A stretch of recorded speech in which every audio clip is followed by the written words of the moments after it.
this is Dan Nichols. I've got something I want to say to you. Don't be too agreeable. Now, one thing that I want you to know is that I recognize that our society, our culture, the world that we live in has set up some laws to make things a little bit easier. And we also have some things we just call agreements, and that is that we don't tend to knock old people over for being too slow at the mall. We don't tend to crash into cars just because they're bothering us. Now, some people do this stuff, but it's rare, and that's a good thing. Keep in mind, though, that a lot of times there's agreements that you're not even aware of. There's deeper psychology, things that you've agreed to at some point. There's that some people don't feel, some cultures, some ethnicities don't feel as comfortable among other ethnicities. That's this sort of odd silent agreement.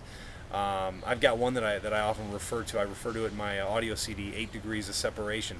And that is this young man that I mentor with from time to time. His name is Adam. Him and I were out for breakfast one time, breakfast at night, one of the best times to have it. And he wanted to try some syrup in his pop, and he was looking all around, and I saw the syrup bottle in his hand. What are you doing? He goes, I want to put it in my pop. I said, well, okay. I mean, not that I'm trying to endorse simple carbohydrates or sugars, but I told him to go ahead and do it. I go, what do you think, that there's syrup police are going to come get you? Think about all these things that you're uncomfortable with. Think about where they emanate from. Where do they come from? You know, I talk about in my audio series, I talk about women and the type of agreements that our culture has bestowed upon them. We say that boys will be boys. It seems like guys just have this kind of license to do or be whatever, whereas ladies must be ladylike. Well, what does that mean, and when was that defined? Was that defined when women weren't allowed to vote? Does ladylike also try to imply that women shouldn't speak up?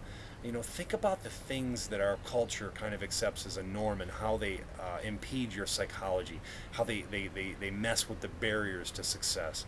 Anyway, Dan Nichols, BusinessLaunchExpert.com, hoping that little tip is going to help change your life.